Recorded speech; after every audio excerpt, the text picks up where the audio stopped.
خلیفہ ہارون رشید نے ایک دفعہ اپنے محل میں شراب نوشی کی محفل سجا رکھی تھی۔ وزراء اور امیر بیٹھے تھے کہ بہلول بھی وہاں آ پہنچا۔ اس نے بادشاہ کی حرکتوں کو خاموش نگاہوں سے دیکھا تو ہارون رشید کو اس کی نصیحتیں یاد آ گئیں۔ نشے کے ترنگ میں اس نے سوچا کہ اس سے پہلے کہ بہلول کوئی ایسی بات کر دے جس سے میرا سر جھک جائے، وہ خود پہل کرے، اور اس نے بہلول سے کہا کہ بہلول میرے ایک سوال کا جواب دو گے؟ بہلول نے کہا جی ہاں حضور۔ ہارون رشید نے سوال کیا کہ بہلول یہ بتاؤ کہ اگر کوئی شخص انگور کھا رہا ہو تو کیا وہ حرام ہے؟ بہلول نے جواب دیا کہ بالکل نہیں۔ ہارون نے کہا کہ اگر وہ انگور کھا کر پانی پی لے تو؟ بہلول نے جواب دیا کہ جناب کوئی حرج نہیں ہے۔ ہارون نے آگے کہا کہ اب یہی شخص انگور کھا کے اور پانی پی کر اس کے بعد دھوپ میں بیٹھ جائے تو پھر؟ بہلول نے جواب دیا کہ محترم کوئی مذائقہ نہیں ہے، جتنی دیر چاہے بیٹھے۔ پھر آگے فرمایا کہ تو پھر بہلول تم خود ہی بتاؤ کہ یہی انگور اور پانی کچھ عرصہ دھوپ میں رکھ دیے جائیں تو حرام کیوں ہو جاتے ہیں؟ ہارون رشید نے بڑے فخر کے ساتھ اپنا فلسفہ بیان کیا۔ اب بہلول نے ہارون سے کہا کہ اگر اجازت ہو تو میں چند سوالات آپ سے کروں؟ ہارون نے کہا کہ جی اجازت ہے۔ بہلول نے سوال کیا کہ علی جان یہ بتائیے کہ اگر کسی آدمی کے سر پہ تھوڑی سی مٹی ڈال دی جائے تو کیا اس کو کوئی نقصان پہنچے گا؟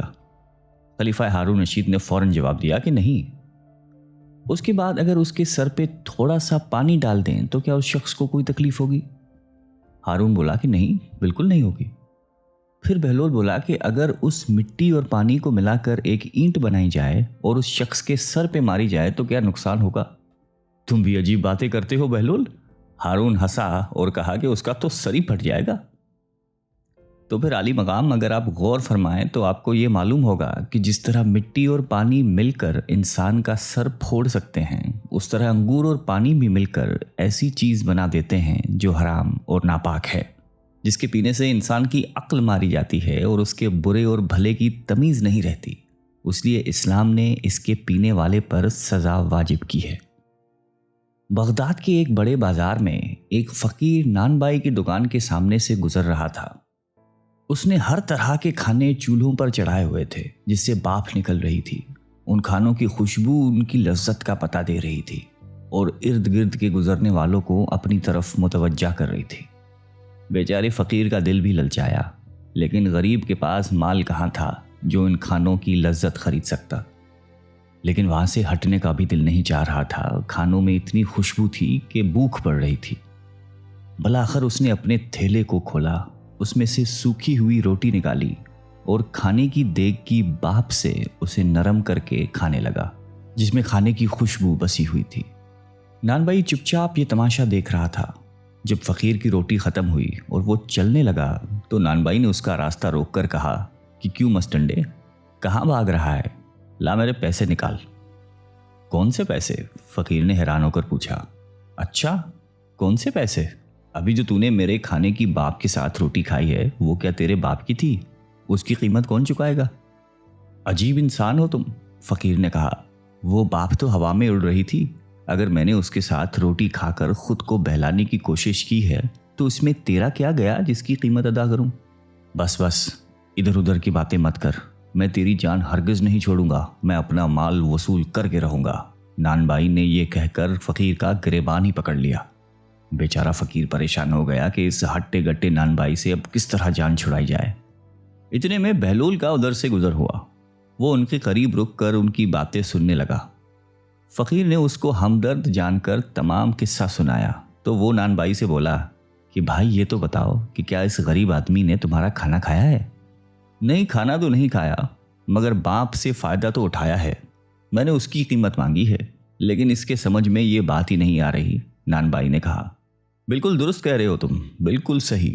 بہلول نے سر ہلایا اور اپنی جیب سے مٹھی بھر کر سکے نکالے اور وہ ایک ایک کر کے ان سکوں کو زمین پہ گراتا جاتا اور کہتا کہ نان بھائی یہ لے، پیسوں کی آواز پکڑ، یہ لے اپنے کھانے کی باپ کی قیمت، ان سکوں کی کھنک میں وصول کر لے، یہ سکون کی آواز تیرے کھانے کی خوشبو کی قیمت ہے۔ ارد گرد کھڑے لوگ ہنس ہنس کر پاگل ہو گئے تھے۔ نان بھائی اپنے خفت مٹا کر بولا کہ یہ پیسے دینے کا کون سا طریقہ ہے؟